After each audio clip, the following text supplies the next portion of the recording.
Shalom teman-teman, selamat pagi. Kembali lagi nih di ibadah Witness pada pagi hari ini. Gimana kabarnya? Baik-baik aja kan semuanya?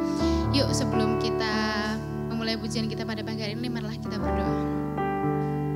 Tuhan, terima kasih Tuhan atas penyertaan-Mu Tuhan dalam hidup kami Tuhan, atas berkat-Mu dalam hidup kami Tuhan.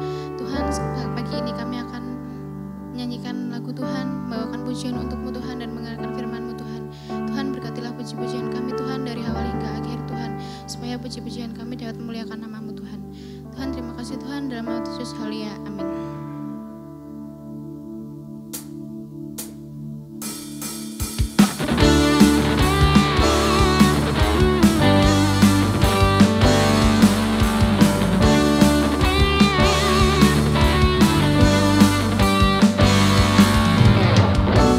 Firman terangi jalanku, perisai iman di setiap waktu, lindungiku dari segala, tak pernah aku ragu, karena Dia bersamaku, setia menjaga dengan kuasa mulia. Hanya di dalam namanya Yesus, Dia sumber pengharapan di sepanjang hidupku. Hanya di dalam kuasa-Nya pasti tersedia kemenangan bagiku selama-lamanya.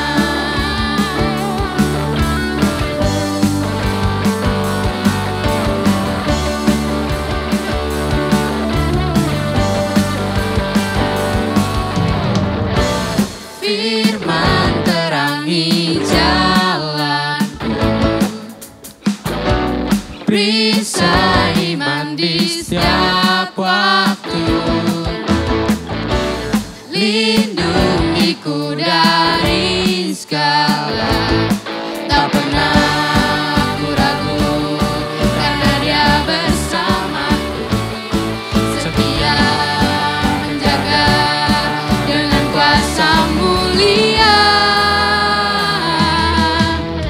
Hanya di dalam namanya Yesus, Dia sumber pengharapan di sepanjang hidupku. Hanya di dalam kuasa-Nya pasti tersedia kemenangan bagiku selama-lama. Hanya di dalam namanya Yesus, Dia sumber pengharapan di sepanjang hidupku.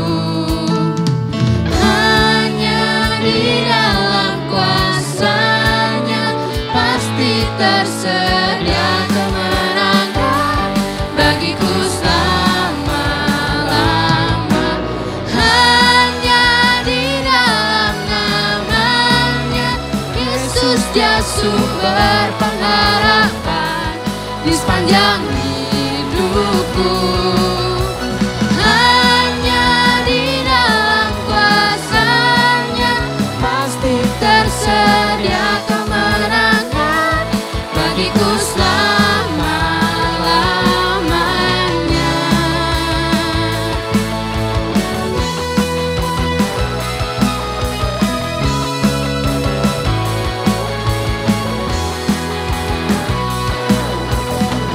Dalam namanya ada pengharapan, dalam kuasa-Nya kemenangan.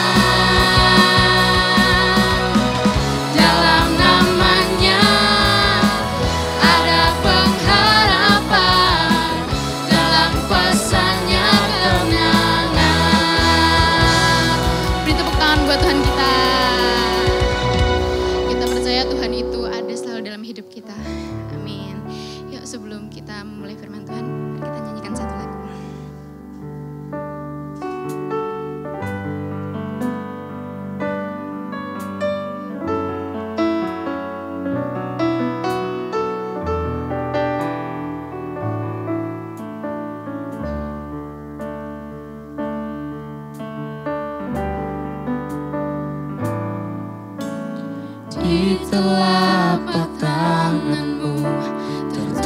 tertulis namaku di dalam genggamanmu seluruh hidupku.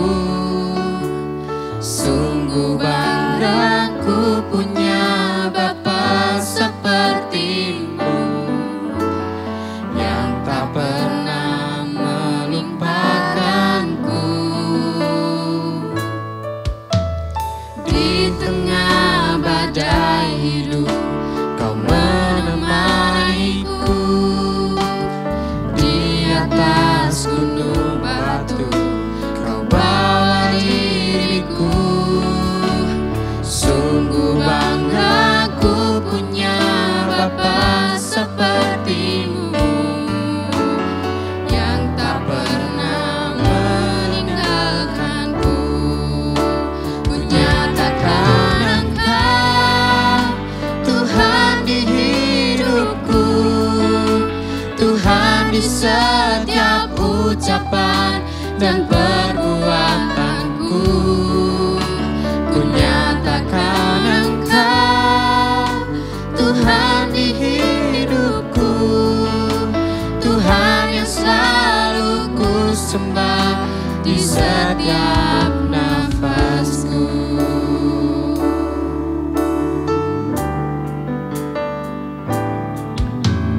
Di telapak tanganmu tertulis namaku, di dalam genggamanmu seluruh hidupku. Sungguh bangga ku punya Bapa sepertimu yang tak pernah melupakanku.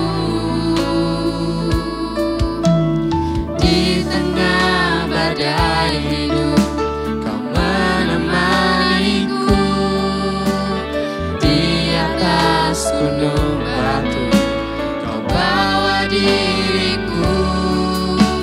Sungguh bangga ku punya Bapa sepertimu yang tak pernah meninggalkanku.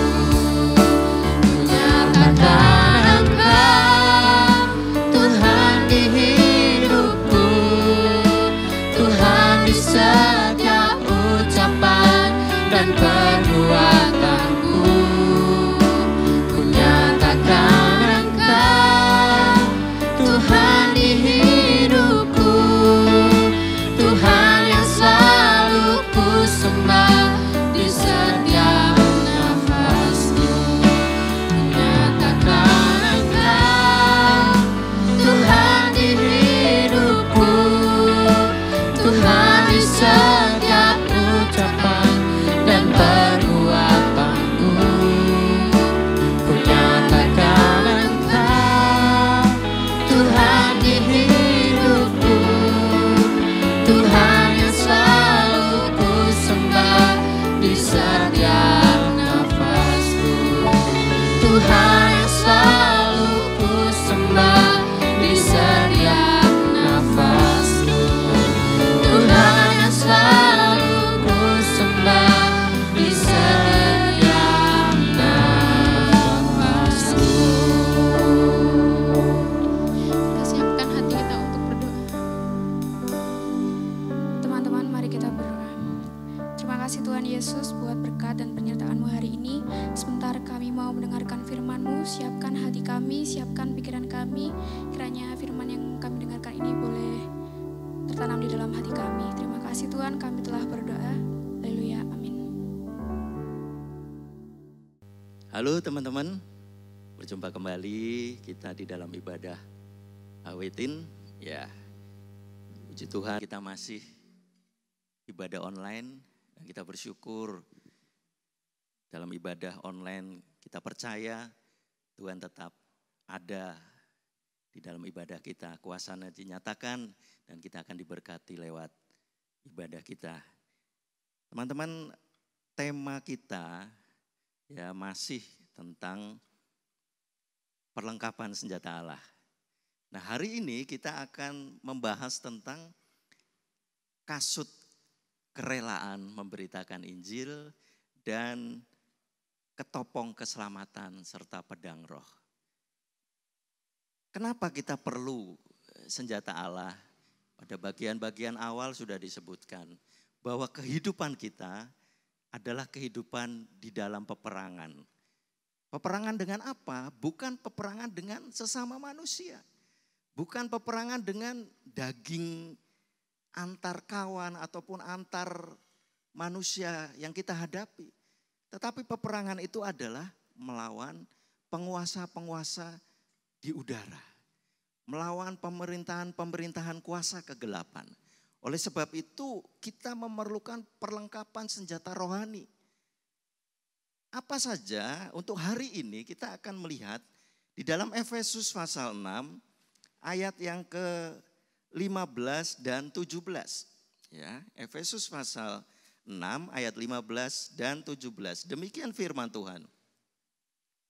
Dalam ayat 15, kakimu berkasutkan kerelaan untuk memberitakan Injil damai sejahtera. Ayat 17, dan terimalah ketopong keselamatan dan pedang roh, yaitu firman Allah. Bagian pertama adalah berkasutkan kerelaan memberitakan Injil damai sejahtera.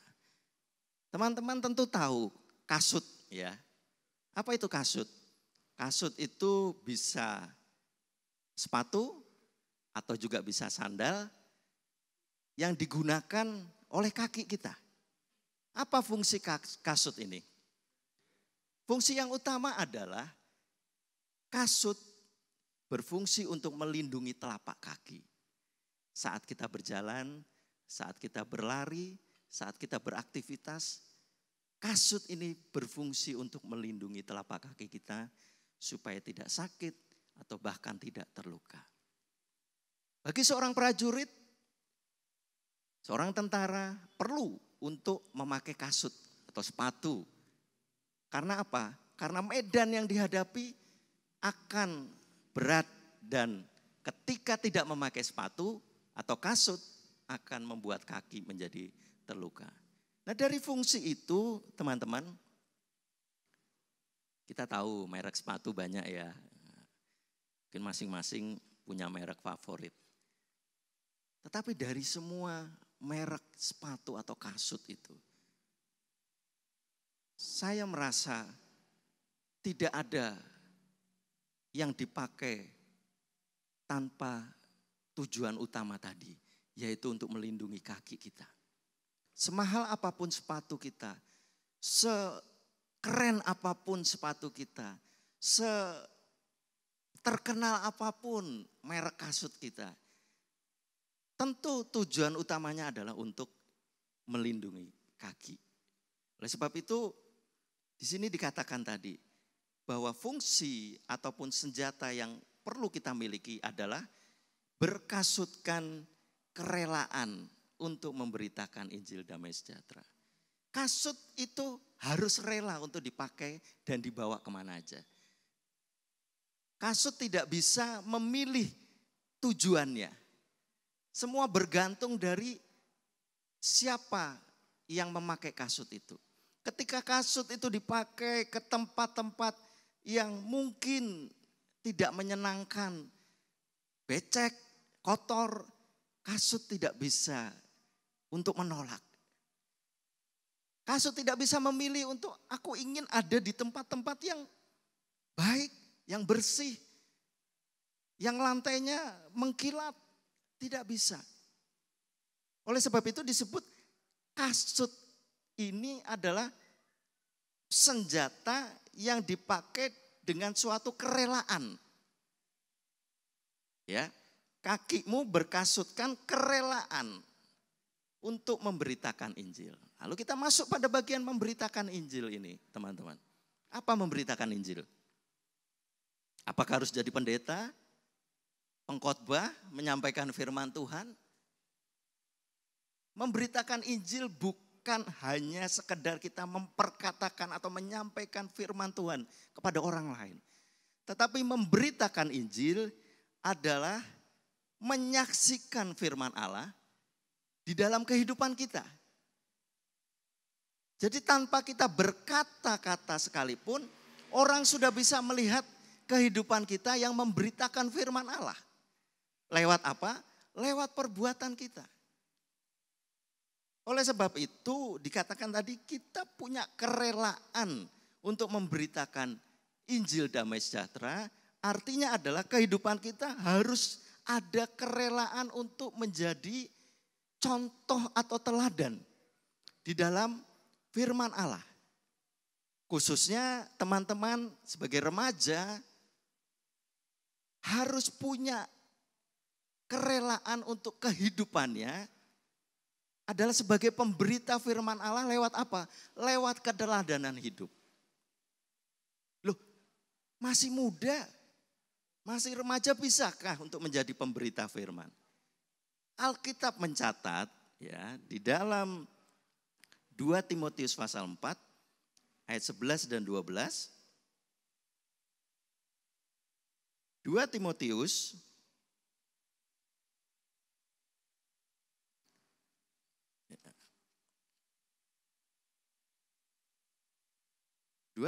pasal 4. 1 Timotius, maaf. 1 Timotius 4 ayat 11 dan 12. Demikian firman Tuhan, beritakanlah dan ajarkanlah semuanya itu. Jangan seorang pun menganggap engkau rendah karena engkau muda. Jadilah teladan bagi orang-orang percaya dalam perkataanmu, dalam tingkah lakumu, dalam kasihmu, dalam kesetiaanmu, dan dalam kesucianmu. Beritakan dan ajarkanlah. Tadi kasut itu adalah suatu kerelaan untuk memberitakan Injil damai sejahtera, yaitu firman Allah. Aplikasinya apa? Di dalam 1 Timotius 4 dikatakan beritakanlah dan ajarkanlah semuanya itu dengan apa? Jangan sampai pemberitaan kita itu sekedar hanya perkataan, hanya omongan. Ayo kita berbuat baik, ayo kita mengasihi teman kita, ayo kita mengasihi musuh kita. Bukan hanya perkataan, tetapi dikatakan di sini adalah jangan seorang pun menganggap engkau rendah karena engkau muda. Jadilah teladan. Teladan artinya apa? Apa yang kita katakan, apa yang kita ucapkan sesuai dengan apa yang kita perbuat. Dan itu dapat dicontoh oleh teman-teman kita. Jadi kembali lagi, kerelaan memberitakan Injil damai sejahtera adalah bagaimana sikap kita untuk menjadi teladan di dalam kehidupan kita saat melakukan kebenaran firman Tuhan. Alkitab mencatat ada seorang muda, Stefanus.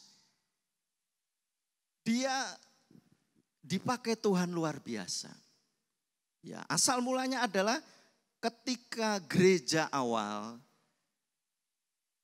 jemaat yang sudah bertambah banyak, lalu pelayanan rasul-rasul untuk memberitakan firman Allah, untuk berkhotbah ya dalam hal ini, akhirnya agak sedikit mengabaikan hal-hal yang harus dikerjakan pemeliharaan jemaat. Jadi ada janda-janda yang tidak terpelihara lagi karena kesibukan rasul-rasul ini. Akhirnya singkat cerita, orang-orang Yahudi mengeluh. Gimana ini? Pemberitaan firman lancar, khotbah lancar, tapi janda-janda tidak terurusi lagi. Maka rasul-rasul akhirnya memilih ya, beberapa orang, salah satunya adalah Stefanus, untuk mengemban tugas sebagai pelayan Tuhan. Disebutkan Stefanus terkenal baik, penuh Roh Kudus. Hidupnya adalah hidup yang menjadi teladan. Dan apa yang diperbuat oleh Stefanus pada akhirnya, kehidupannya menjadi berkat. Bahkan ketika dia menghadapi situasi yang sulit, situasi yang memberatkan dia harus berhadapan dengan orang-orang Yahudi. Difitnah, Stefanus bisa tetap menjadi teladan. Dia bisa tetap mempertahankan kehidupannya yang penuh dengan firman Allah. Pada akhirnya sekalipun Stefanus harus mati dirajam. Tetapi dia tetap mempertahankan sebagai pemberita firman Allah. Hatinya dipenuhi kerelaan, kehidupnya dipenuhi kerelaan untuk terus menjadi pemberita firman Allah lewat kehidupannya. Dan itu yang membuat kehidupan Stefanus menjadi teladan. Jadi untuk kasut ini, ya, ingatlah kita perlu untuk menjadi teladan bagi teman-teman sekitar kita, keluarga kita, lingkungan kita, supaya mereka dapat percaya kepada Tuhan lewat kehidupan kita yang menjadi teladan. Lalu saudara, ya teman-teman, yang kedua, ketopong keselamatan dan juga pedang roh. Apa itu? Orang Romawi memakai ketopong. Dan ketopong itu bukan sekedar melindungi bagian atas kepala. Tetapi ketopong itu adalah penuh, menutupi seluruh bagian kepala. Hanya mata saja yang sedikit terbuka biasanya. Atau hanya bagian dahi sedikit saja yang terbuka. Nah, ketopong ini ya berfungsi untuk menyelamatkan bagian kepala. Karena ketika kepala terluka, kepala mengalami benturan ataupun terkena senjata tajam, maka kepala ini akan membuat seluruh tubuh menjadi terluka, bahkan mengalami kematian. Oleh sebab itu senjata yang selanjutnya dikatakan adalah gunakan ketopong, ya dikatakan ayat 17, terimalah ketopong keselamatan dan pedang roh. Dan pedang roh, kita tahu pedang ya. Sekarang senjatanya tidak pedang, tetapi zaman dulu adalah pedang. Pedang roh, ketopong keselamatan dan pedang roh ini dikatakan menjadi satu karena disebutkan dan terimalah ketopong keselamatan dan pedang roh, yaitu firman Allah. Apa itu teman-teman? Ketopong keselamatan melindungi kepala. Secara rohani kepala itu berisi pikiran. Ya, otak, tetapi fungsinya adalah sebagai pikiran.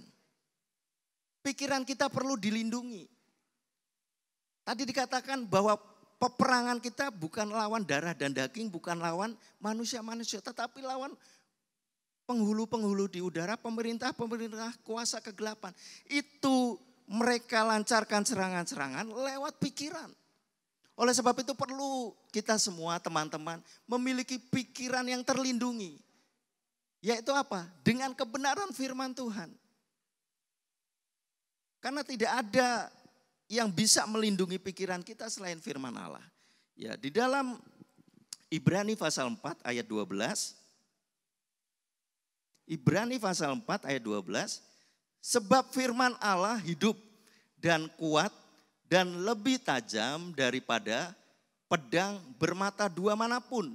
Ia menusuk amat dalam sampai memisahkan jiwa dan roh, sendi-sendi dan sumsum.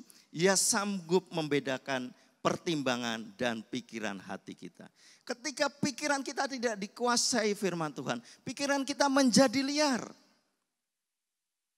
Pertimbangan-pertimbangan, pikiran-pikiran kita, sesuatu yang kita terima, kita olah di pikiran adalah sesuatu yang kecenderungannya adalah hal yang jahat. Di dalam Kejadian pasal yang ke-6 ya.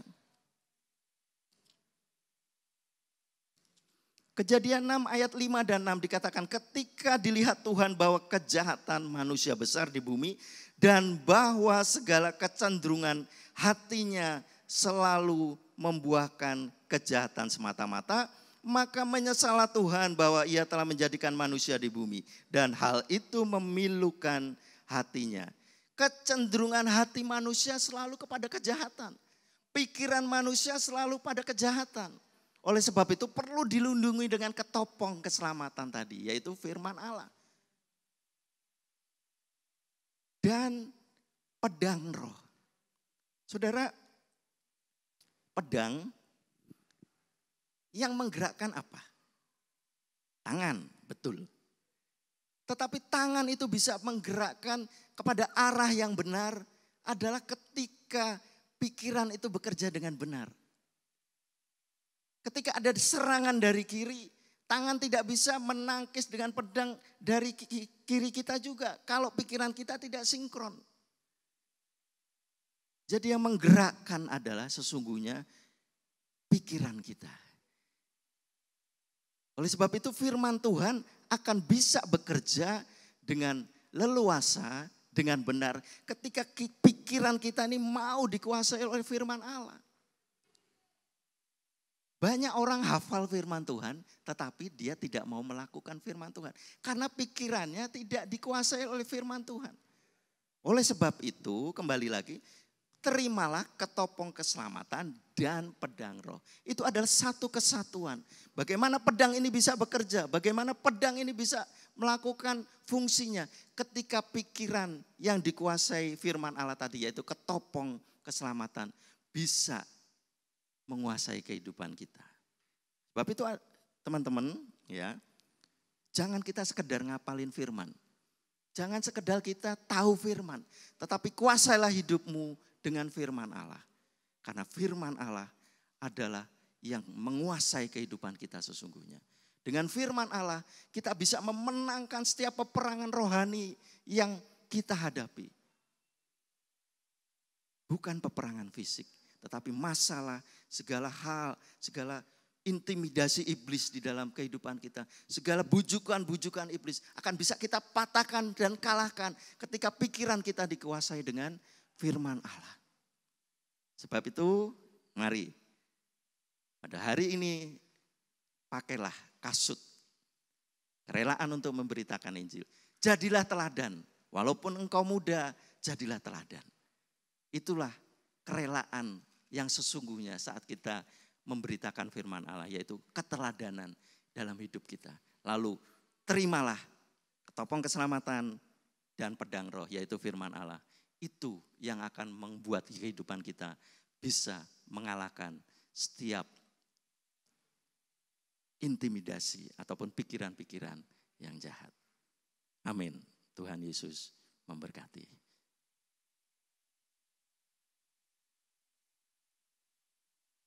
Ya, mari adik-adik kita angkat satu pujian, berikan ku hati seperti hatimu. Karena kita ingin kita memiliki pikiran yang seperti Kristus. Sehingga hidup kita boleh menjadi teladan di tengah-tengah lingkungan yang ada.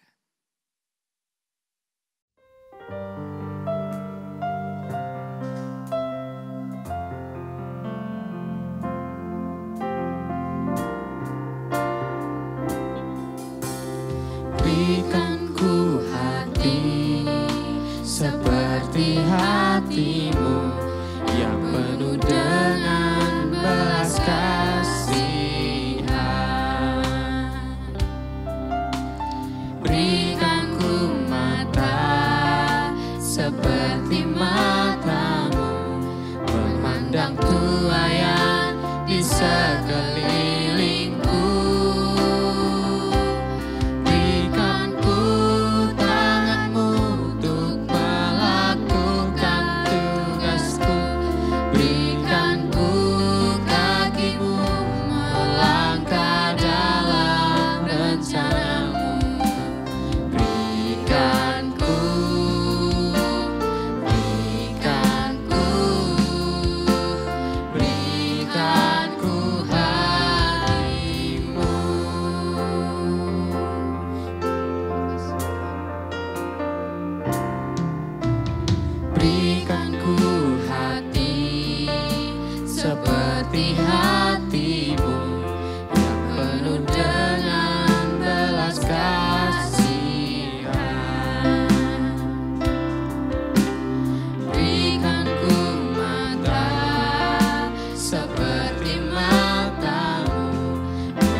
mengakhiri ibadah kita pada saat ini. Kita mau sama-sama berdoa.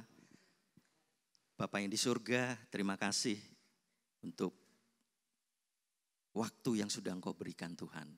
Kami boleh memuji Engkau, kami boleh mendengarkan firman-Mu. Engkau mengajar kami pada hari ini Tuhan. Untuk kami memiliki kerelaan hati di dalam kami memberitakan firman-Mu. Bukan sekedar memperkatakan firman-Mu, bukan sekedar ngomong firman-Mu, tetapi ada keteladanan di dalam kehidupan kami sebagai pemberita-pemberita firman Allah. Oleh sebab itu berikanlah kepada kami Tuhan hati seperti Engkau yang memiliki Tuhan pikiran yang senantiasa dikuasai oleh firman-Mu. Sehingga apa yang Engkau perbuat saat Engkau ada di dunia itu semua adalah mencerminkan bagaimana Engkau melakukan kehendak Bapa. Dan kami ingin supaya hidup kami pun seperti itu. Memiliki kerinduan untuk kami senantiasa melakukan kehendak Bapa lewat kebenaran firman-Mu yang kami kerjakan hingga kami boleh menjadi teladan. Juga Tuhan berikanlah kepada kami ketopong keselamatan dan juga pedang roh yaitu firman Allah. Kami tidak ingin sekedar Tuhan hafal firman-Mu. Kami tidak ingin sekedar ngomong firman-Mu. Tapi kami ingin Tuhan supaya firman itu menguasai pikiran kami. Supaya pikiran kami tidak lagi dikuasai oleh daging. Pikiran kami tidak dikuasai oleh pemikiran kami sendiri.